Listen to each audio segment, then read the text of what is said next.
I just didn't like standing here talking to a man with a loaded shotgun. Here, I'll just keep these shells. Now, here's your gun. And I'm mighty sorry I had to do this, Mr. Terry. You'll never get another chance. Now, you stay out of this, Benji. I'll take care of him if he's hurt Bugle Ann. But we don't know for sure if he's done that, Paul. Well, maybe she went out on the other side. Why, I say, listen. That's her. It's a mighty fortunate thing for you, Bugle Ann's out there running safe and sound. Yes, it's fortunate for the hound she's out there and not in here. Come on, Benji. I hope you don't hold this against me, Mr. Terry. You're a Davis, aren't you? That's my name.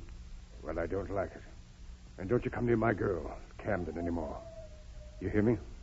I care a lot for Camden, Mr. Terry. Foxhounds and Davises.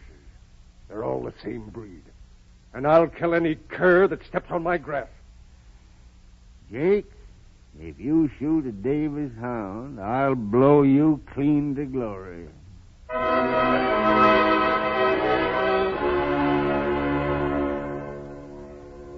So we got off Terry's land. I went up to the top of the ridge looking for Bugle Ann, but while Cal and his boy was walking along the edge of Terry's place, all of a sudden I heard a hound yip. You know, like they do when they're hurt bad. Well, they come up and got me, and I went home and got my rifle, and then we went into Terry's place again. There was Bugle Ann's track, sure enough, unmistakable. It was, because she had a missing toe. The tracks was there, and then they stopped. And when I saw that, I was certain Terry'd killed her. I looked round for him, and just then he come out of his barn with the shotgun in his hand. What did you do with her, Terry? Get out of here, you old devil. You better answer me. I never killed your dog, but I'll put some slugs through you if you don't get out of here. Put down that gun. Get out of here, look out!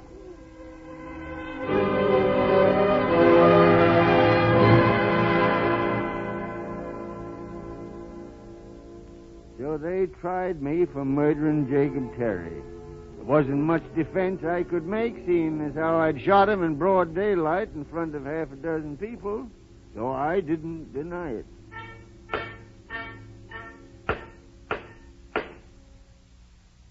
Now, Mr. Davis, you went over Mr. Terry's fence and into his yard armed, didn't you? That's correct. Do you mean to tell me you were prepared to kill a man because of a dog? Oh, now, wait a minute. I guess you never owned a hound. Answer the question. Well, I am answering it. It kind of answers itself to anybody that ever owned a hound and loved it the way I did Bugle Ann. Judge, you may remember what Senator Vest said about a dog, or I reckon you do. He said the best friend a man has in this world may turn against him and become his enemy. The money a man has, he can lose. His son or his daughter that he's reared with loving care may prove ungrateful. And those who are nearest and dearest to us, those that we trust with our happiness and our good name, may become traitors.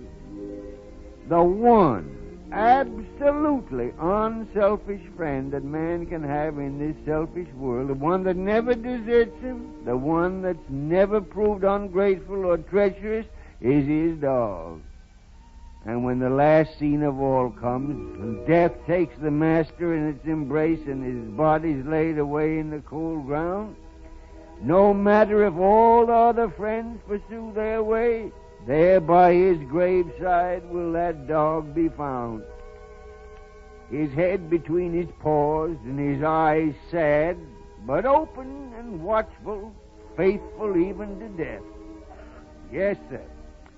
I'd kill a man if he killed my friend without no reason. And a hound is as much a friend as any man, except that he ain't got none of a man's faults.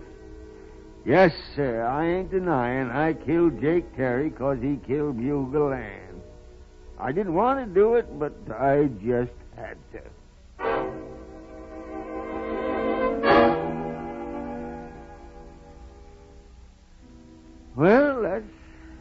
That's my story, Warden. Well, Pop, it doesn't make any difference how you got your pardon. Now you're free. You can go home. I'll telegraph your wife you're coming. Thank you. Goodbye, and good luck, Mr. Davis. Thank you, Mr. Hanrahan. Thank you, sir.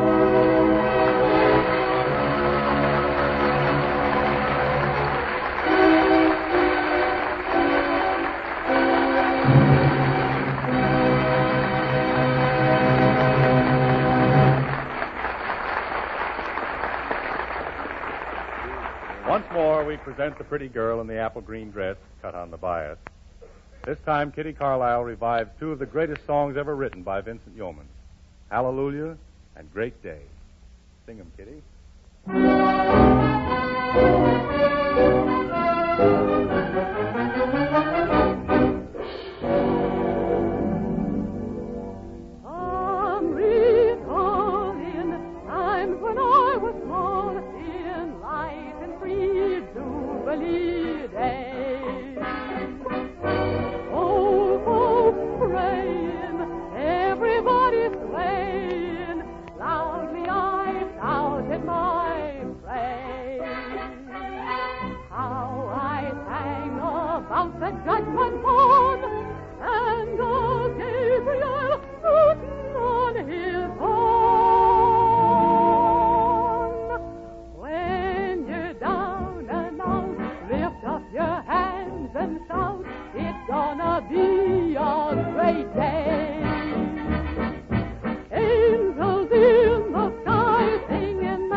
Gabriel.